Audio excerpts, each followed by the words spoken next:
E semana que vem, se Deus quiser, nós estaremos retomando a nossa série, pelo menos a parte introdutória da última temporada da série Chamados à Ordem. E agora essa série ela vai vir aqui, mais para as nossas vidas, né?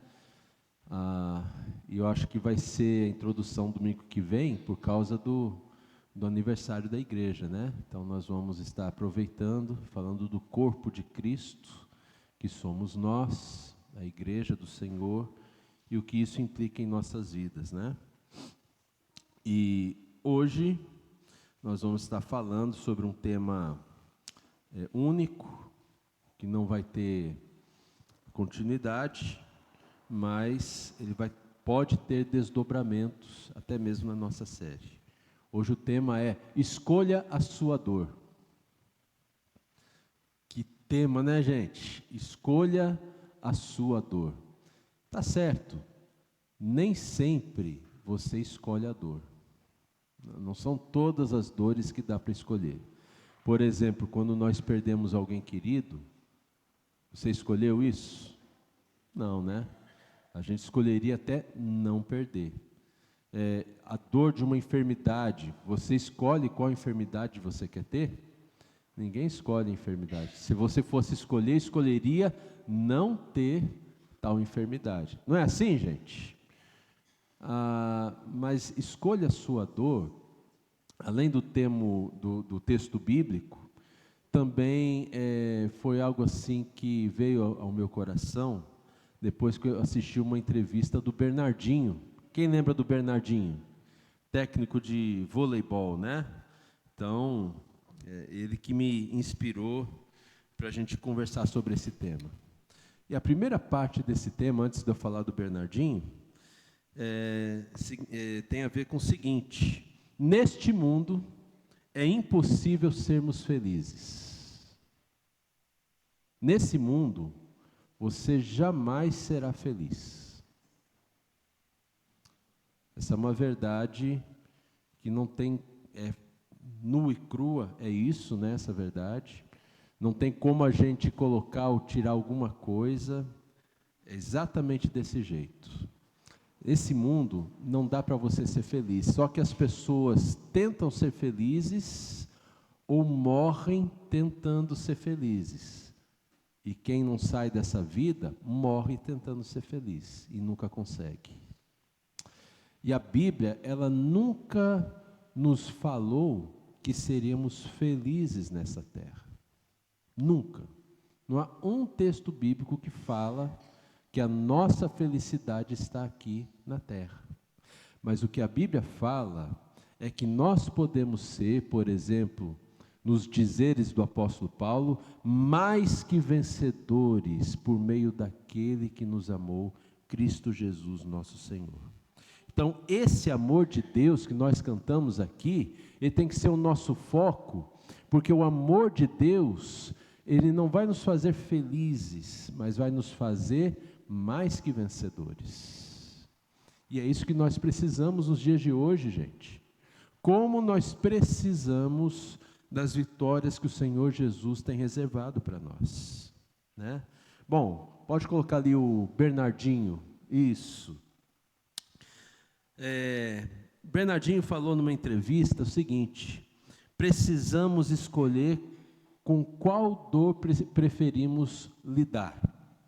Você vai lidar com a dor da disciplina ou com a dor do arrependimento? E essa é uma palestra que ele deu para os seus jogadores de vôlei, multicampeões, porque Bernardinho é multicampeão. Lembram dele, gente? Não dá saudade? Né? O vôlei hoje em dia, né, foi eliminado já quartas de final numa liga aí mundial, né? Bernardinho, quando ele não chegava no título, ele era vice. Dificilmente, pior campanha, ele era medalha de bronze. Ele era fera mesmo, né? Ele quis sair, ok. Então ele falava isso para os seus atletas: você vai lidar com a dor da disciplina ou a dor do arrependimento? Você já teve a dor do arrependimento, gente? Alguém aqui já passou pela dor do arrependimento? Não tem aquela música lá dos Titãs? Eu devia ter... Não vamos cantar aqui não, né? Mas sim, você sabe a letra, né? Eu devia ter me esforçado mais, amado mais. Eu devia ter feito isso a mais. Ó, se eu fizesse mais um tiquinho assim, ó, né? Talvez eu estivesse salvando algo assim no meu casamento, na vida do meu filho, no meu trabalho, nas minhas noias. Se eu tivesse feito um tiquinho a mais assim, ó, arrependimento, né? Se arrependimento matasse, não tem essa frase, gente? Arrependimento. Mas tem a dor da disciplina. E hoje em dia, a palavra disciplina, eu tenho que pedir licença, por favor, ou desculpa, porque se tornou um palavrão. Não é não, gente? Disciplina se tornou um palavrão.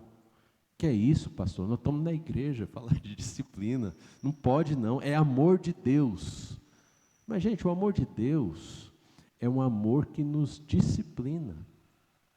Não é um amor que nos libera para a gente fazer o que a gente quiser. É um amor que nos libera para a gente ter disciplina e na disciplina sermos mais que vencedores em Cristo Jesus. Esse é o amor de Deus, né? Então, o Bernardinho aqui, ele fala que o foco tem que ser o mais importante na nossa vida. E o nosso foco é o amor de Deus. Então nós temos que deixar tudo para trás para buscar esse amor de Deus. E toda busca requer uma disciplina. Nós precisamos nos disciplinar. Como é que está a tua disciplina espiritual? Como é que está a tua leitura e meditação diária da palavra de Deus? É uma disciplina. Assim, a primeira coisa que você faz de manhã, você liga o celular ou você liga a Bíblia? Qual que é a tua disciplina? Né? Cada dia, o que é o principal para você fazer? É buscar a Deus ou buscar as tuas coisas? Disciplina. É você fazer o bem ao próximo ou buscar o teu próprio bem? Qual é a tua disciplina? Porque se diante de Deus nós não buscarmos aquela disciplina que Deus espera de nós, certamente enfrentaremos a dor do arrependimento.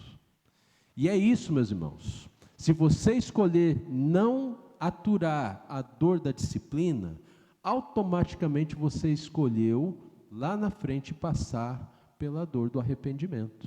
Em tudo na vida é assim e não é diferente no reino de Deus. Vitor Belfort, que é um outro lutador de MMA, quem gosta de MMA aí? Só o Erlon, é o Erlon. Eu não gosto também não, eu prefiro boxe, porque eu tive um tio que assistia muito boxe assim, né?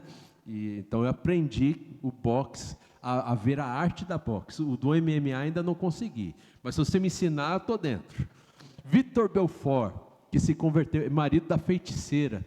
Só os antigos vão entender o que eu estou falando, né? Feiticeiro também é crente, gente. Essas coisas assim malucas de Brasil, né? Assim, pelo nome, né? São pessoas cristãs como nós. O Vitor Belfort, ele falou certa vez também numa entrevista o seguinte, né? O arrependimento que ele teve na primeira derrota dele. E ele depois, agora falando assim, eu sei por que eu perdi. Sabe por que eu perdi? Eu perdi porque eu comecei a pensar da seguinte maneira: poxa, eu tenho tanto talento. Eu comecei a ouvir os outros: poxa, você é talentoso, você é bom, você é o fera, você é o cara, né? Eu comecei a ouvir todo mundo e pensei para mim mesmo: eu sou talentoso mesmo. E aí, a primeira luta que teve depois que eu comecei a pensar assim, eu perdi, porque eu deixei de treinar. Deixar de treinar, o que ele deixou, gente? De se disciplinar. Ele abriu mão da dor da disciplina. Qual é a dor que ele experimentou na primeira derrota? Arrependimento. E muitos cristãos são assim. Muitos de nós, entre nós, e não só na nossa igreja, no cristianismo em geral, eles pensam assim: poxa, eu já sou salvo em Jesus, então eu não preciso ter essa disciplina toda. Não é assim que muitos pensam, meus irmãos? Nós não, né? Aqui, ninguém que está aqui pensa assim, desse jeito, né? Faz assim, por favor, não me assusta, estou chegando agora de férias. Isso, faz assim. Porque, gente, eu já sou salvo, para que eu vou ficar agora orando? Por que eu vou precisar conhecer a palavra de Deus? Eu já estou salvo, já está resolvido. E o que você está anunciando com essa postura? Que você não quer a dor da disciplina. Então você está escolhendo lá na frente a dor de um arrependimento. É isso. Base bíblica são várias. Eu escolhi uma história, que foi um dos textos que eu li nessa semana, no meu tempo com Deus, me edificou, eu espero que edifique a todos nós.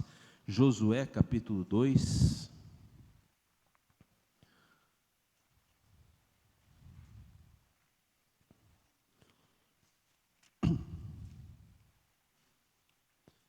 Antes de ler Josué capítulo 2, eu só quero lembrar um texto lá em Gálatas 6, para a gente falar um pouquinho mais sobre essa questão de escolher a dor, né? Lá em Gálatas 6 tem uns 2 versículos muito interessantes, o 7 e o 8, que diz assim, ó: não se enganem, de Deus não se zomba, pois aquilo que a pessoa semear, isso também colherá. Quem semeia para a sua própria carne, da carne colherá corrupção, mas quem semeia para o Espírito, do Espírito colherá vida eterna. Semear para a carne traz a dor do arrependimento. Semear para o Espírito traz a dor da disciplina. Josué 2, nós vamos ler quase que o capítulo todo, e diz assim, todo mundo achou? Da localidade de Sitim, Josué, filho de Num, enviou secretamente 2 espias, dizendo: vão e observem a terra e a cidade de Jericó. Eles foram e entraram na casa de uma mulher prostituta, cujo nome era Raabe, e pousaram ali. Eu acho que eu preciso dar uma explicação aqui. Onde é que os espias ficaram, gente? Assim, ó, não era a casa da luz vermelha, tá? Certo? Eu estou falando porque é a primeira coisa que vem na nossa cabeça. Não era um prostíbulo, era a casa de uma prostituta. O que significa isso na cultura daquele tempo? Que essa mulher, provavelmente, Raabe, ela era uma sacerdotisa, profissional, religiosa, que tinha rituais sexuais diante do deus pagão, ou dos deuses pagãos lá de Jericó. É isso que o povo está dizendo. Tentando trazer mais ou menos aqui assim para a nossa realidade, ela seria uma funcionária pública, de alto escalão, porque religião e Estado, naquele tempo e naquele lugar, naquela história, naquela cultura, estavam ali, ó, firmes e fortes, unidos, uma coisa só. Então ela era muito bem quista e vista na sociedade. Interessante, né? Uma prostituta cultural. Se você prestar atenção no que o texto vai mostrar sobre a casa de Raabe, você vai ver que não é uma casinha assim pobre. É uma casa de alguém que tem um certo prestígio, um certo status. Já ouviram o termo sem eira nem beira? O que é sem eira nem beira? Eira é um lugar assim acima da casa, mais ou menos ali a casa do Erno, né? Tem uma eira ali, você faz uns muros em volta da beirada, a beira, né? E naquele tempo isso era um sinal de riqueza. Ela colocava muitas coisas lá que mostravam a riqueza dela, né? Então, ela tinha eira, talvez até beira, né? Então, não era uma pessoa pobre. Era uma pessoa com status, uma pessoa realmente muito querida por toda a cidade, e não só ela, a família dela também. Amém, gente? Deu para entender esse contexto, né? Senão a gente fica assim, né? Pastor, onde é que esses espias foram? Pastor, pode? Então não é nada disso, tá? Era uma mulher muito bem na sociedade. Verso 2, então, a seguinte notícia chegou aos ouvidos do rei de Jericó: eis que esta noite vieram aqui uns homens dos filhos de Israel para espiar a terra.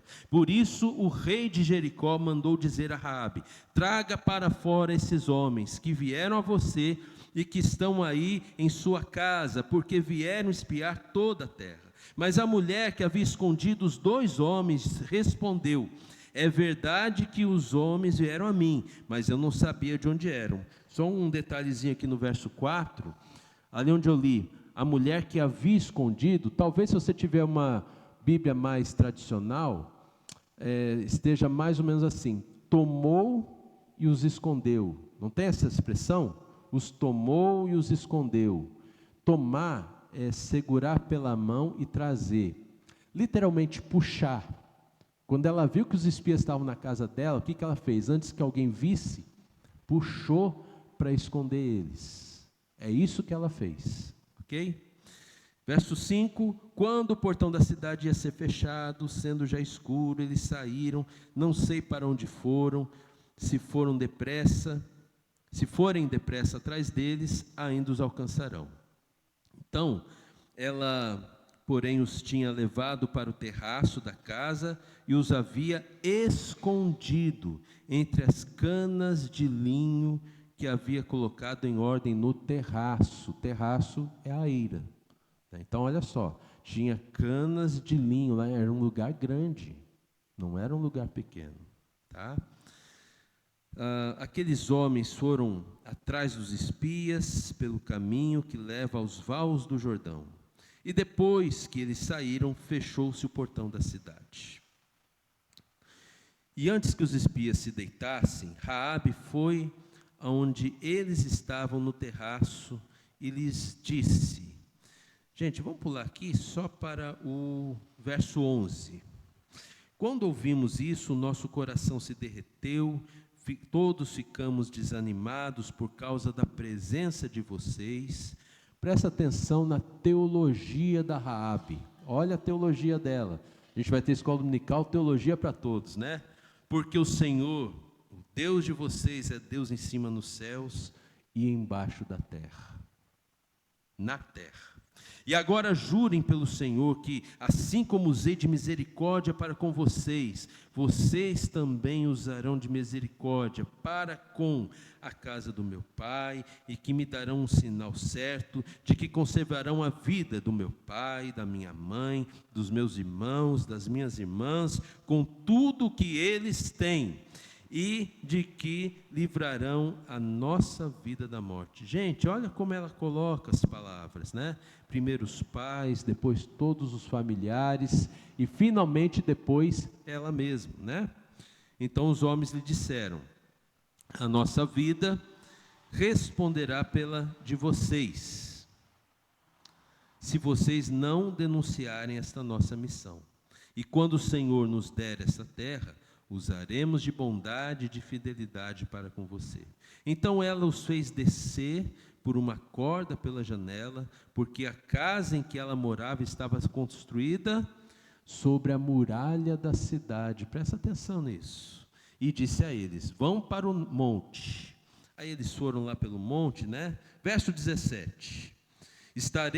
Os homens lhe disseram: estaremos desobrigados do seu juramento que você nos fez jurar, se quando entrarmos nesta terra, você não amarrar esse cordão de fita de escarlate na janela, por onde você nos fez descer.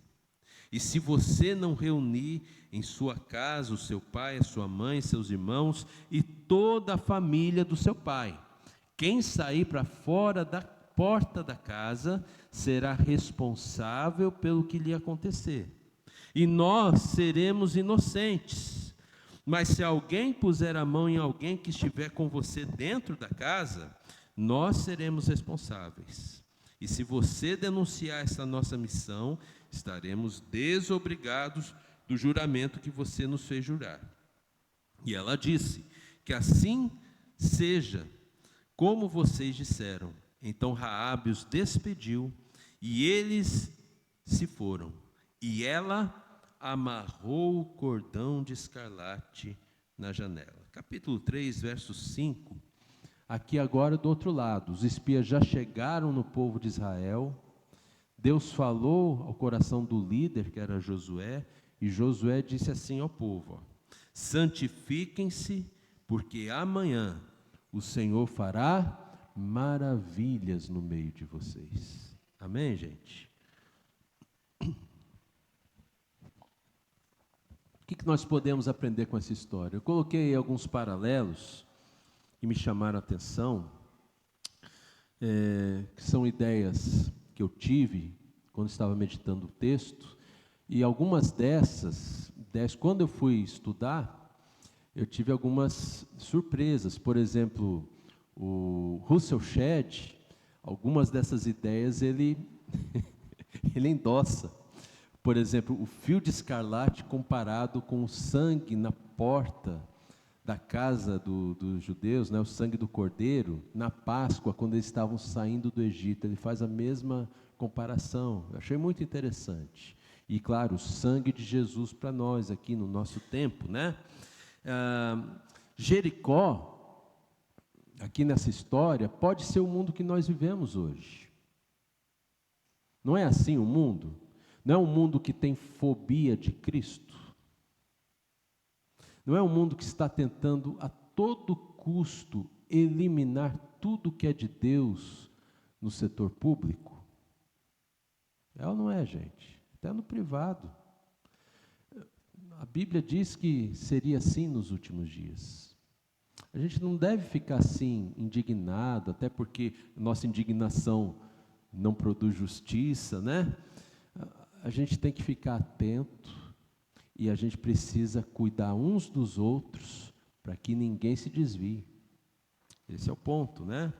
A casa de Raabe, aqui nesse texto, eu lembrei muito da igreja do Senhor Jesus. Porque quando eles falam assim, os espias falam: olha, não deixa ninguém sair da sua casa. Vocês têm que ficar firmes na casa. Se quando nós chegarmos, alguém estiver fora da casa, já era. Não é isso, gente? Já era. Vai ficar por sua conta e risco. Mas se vocês estiverem dentro da casa, quando nós chegarmos, responsabilidade é nossa. E para nós hoje, gente, o que significa permanecer na igreja?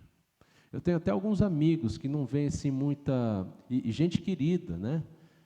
Que não ficam mais assim na igreja, não vê a importância da igreja. E isso me dói tanto o coração, porque a pessoa fica por sua conta e risco. A igreja, ela não é perfeita, porque todos nós precisamos ser salvos e transformados por Jesus. Mas Jesus, que é o Senhor da igreja, Ele é perfeito. E quando Ele nos coloca na igreja, é sinal que Ele confia nessa igreja. E a gente tem que confiar na igreja, não por causa da igreja, mas por causa do Senhor da igreja, que é Jesus. Amém, meus irmãos? E permanecer na igreja é muito mais do que estar presente nos cultos, né? Tem a ver com a igreja também estar dentro de nós, no nosso dia a dia. Porque se na minha segunda, terça, quarta, quinta, sexta e sábado eu não for igreja, não vai adiantar muito domingo eu dizer que eu vou à igreja, se eu não estou sendo igreja para os outros. É importante isso, né? Então, essa casa de Raabe tem muito a ver com a igreja de hoje. Esses espias me lembram assim, muito assim aos profetas, ou até mesmo o próprio Senhor Jesus, que veio, voltou e disse: e eu vou voltar de novo para resgatar vocês. Você consegue perceber isso? Jesus não fez esse paralelo, essa comparação. Jesus não disse que estaria voltando para a casa do Pai, mas que retornaria com poder e glória. Assim como o povo de Deus, de Israel, chegou lá em Jericó e tudo foi posto ao chão em Jericó, da mesma maneira, quando o Senhor Jesus voltar, será o fim de tudo e o estabelecimento pleno do reino de Deus. Amém, meus irmãos? Há um paralelo importante aqui, né? Esse cordão de fio de escarlate, né, que lembra ali o sangue do Cordeiro, ele também fala de santificação. E santificação é a dor que nos interessa aqui conversar hoje.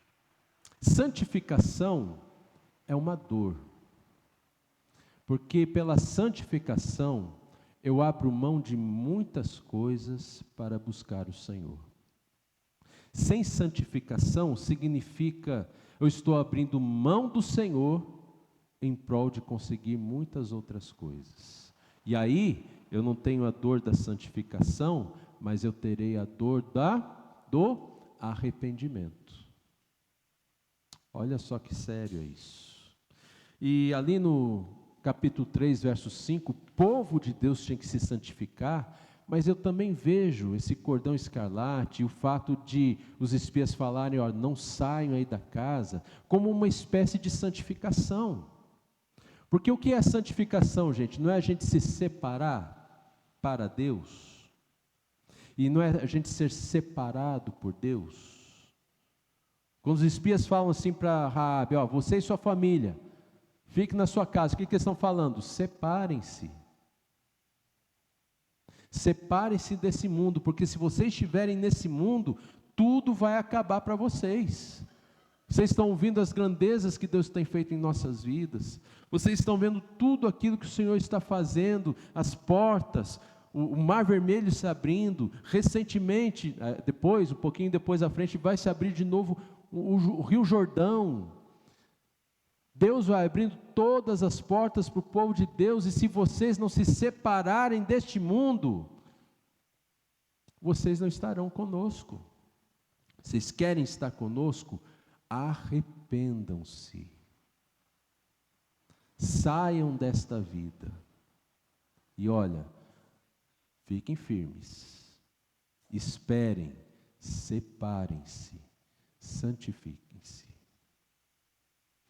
Gente, infelizmente, no nosso meio cristão, muitos dos nossos irmãos, eu digo com tristeza, muitos, mais uma vez, não é só aqui da igreja não, cristãos, estão vivendo como se estivessem fora dessa casa, fora da igreja, vivem princípios que não são os de Deus. Quando Jesus voltar, não será como era nos dias de Noé? Como que era nos dias de Noé? Casavam e davam-se em casamento, significando assim, né, que viviam a vida deles, dentro da cultura deles, todo mundo faz, eu faço também, todo mundo tem esse tipo de comportamento, eu vou ter também. E você não deve ter esse comportamento do mundo, você não deve ter esse pensamento que as pessoas que não andam com Jesus têm. Você tem que se separar, santificar. É uma dor, você vai ser diferente de todo mundo. Ser diferente dói. Dói, quando tem alguém diferenciado no nosso meio, uma pessoa quase que solitária, sozinha. Ninguém entende, porque é diferente. E nós somos chamados para sermos assim, diferentes, separados. Mas essa dor da disciplina trará para nós vitória em Cristo Jesus. Amém, meus irmãos? Glória a Deus. É importante isso. Se você não quiser ser diferente, tudo bem, mas você então escolheu a dor do arrependimento. E a dor do arrependimento é a pior dor que existe. Porque você não tem como voltar atrás. Aí você perdeu tudo. Olha só que palavra, gente. Olha como a palavra de Deus nos ensina, né?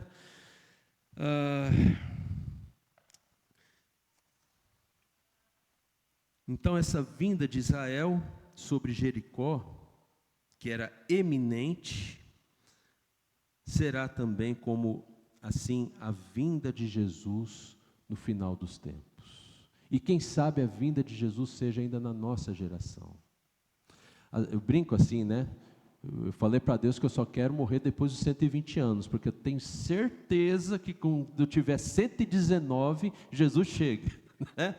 Então, quero ver esse arrebatamento aí. E quando ele vier, meus irmãos, quando ele vier, vai ter muita destruição, como teve em Jericó. Agora, para finalizar, abra comigo lá nesse texto. Eu que fechei a Bíblia, você manteve aberto, né? Você é mais inteligente que eu. Vamos lá para Josué de novo.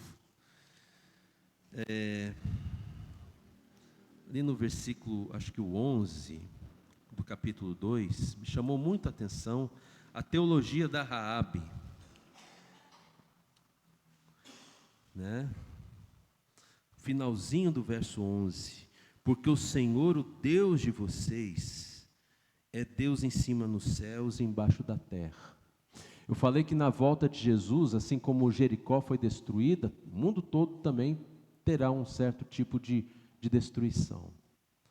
Então eu comecei a meditar nesse texto, eu comecei a ver assim, nossa, parece que há algo entre o céu e a terra, que Raabe está nos colocando. Porque ela fala assim, em cima nos céus e embaixo na terra. Qual que é o referencial dela? O que ela está tentando dizer? Aí eu fui para aqueles livros lá antigos, né? O Jefão me impressionou um livro muito bom, aquele que eu ganhei também muito bom, O Mundo Perdido de Adão e Eva, entre outros.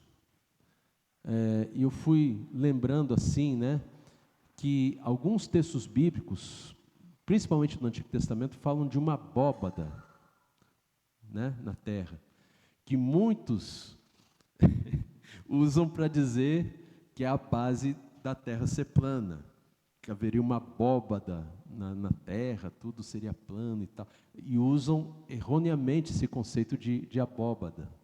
A abóbada não quer dizer que a terra é plana, e eu também digo para você, a terra não é plana não, amém, gente? É importante hoje em dia dizer isso, afirmar isso, né? A terra também não é redonda, né? A terra é um geoide, mais parecido com uma pera, uma coisa assim, tá?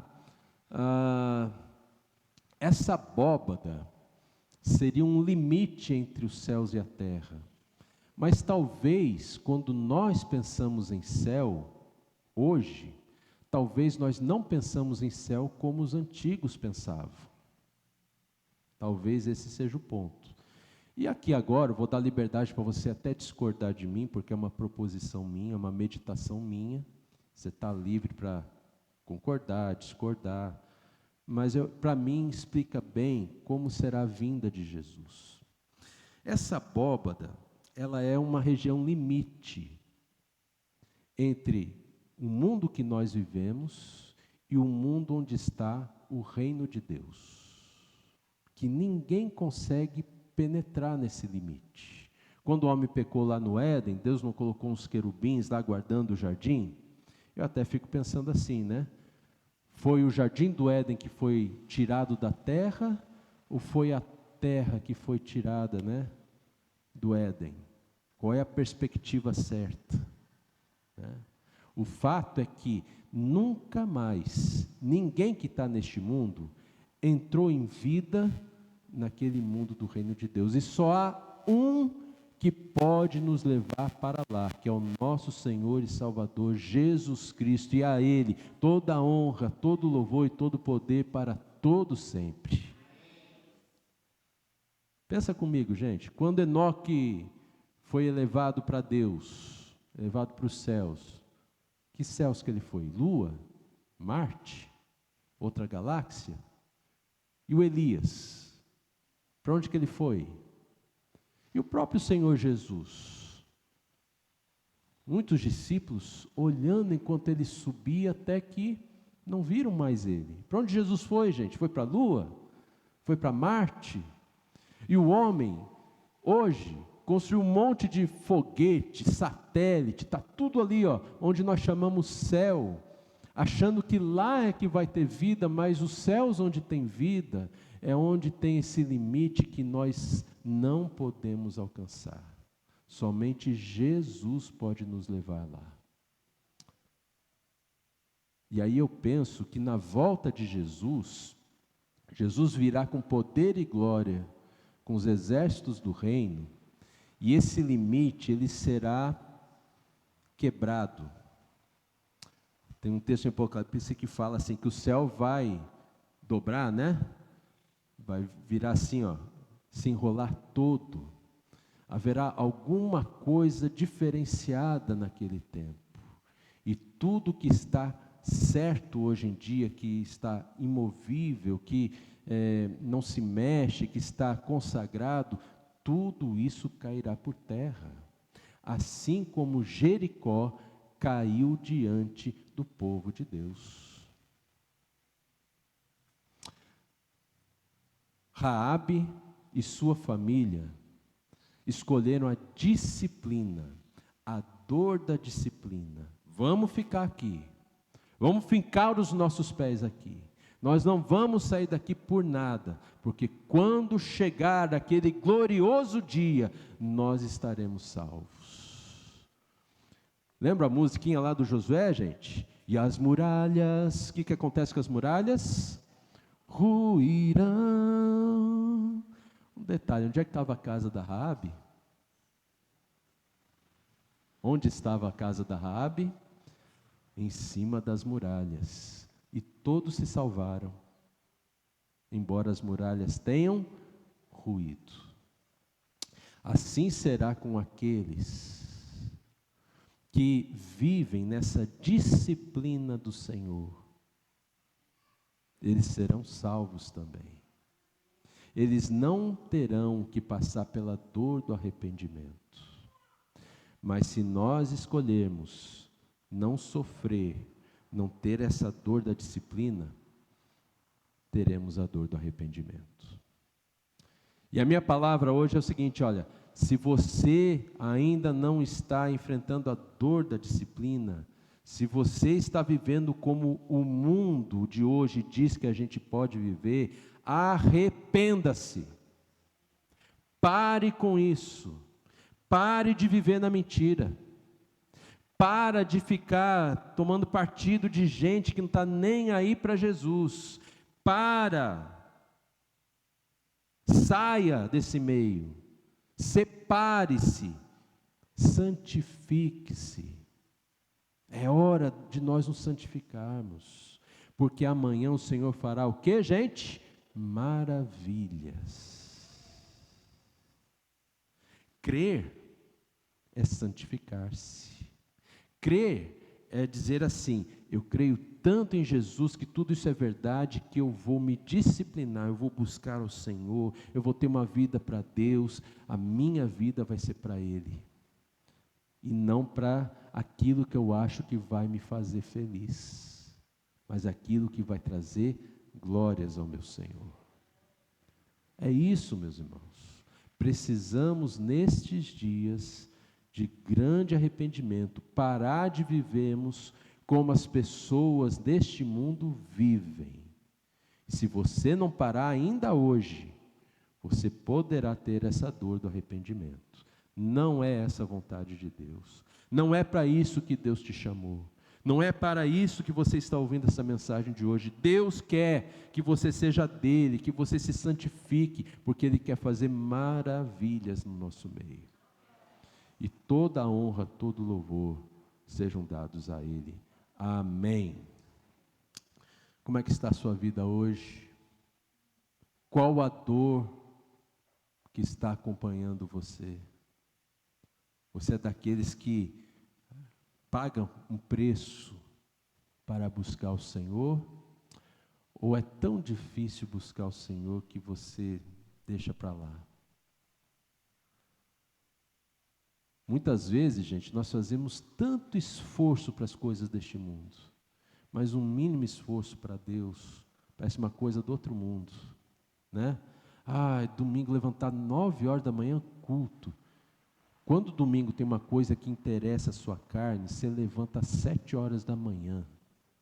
E você não reclama, você vai feliz, você vai alegre, vai ter churrasco, vai ter parque, não sei o quê, festa da carne. Quem semeia para a carne, colherá da carne. Quando a festa é espiritual, mas que duro, que difícil. Mas vai ter isso, vai ter aquilo. Mas tem que orar. Gente, eu já tenho tanto compromisso lá fora. Olha só, onde é que está a nossa prioridade? É a dor que a gente escolhe. Ou a dor da disciplina, ou a dor do arrependimento. Que hoje você possa escolher a dor da disciplina, que nos leva às vitórias em Cristo Jesus, e sermos mais que vencedores. Aqueles que querem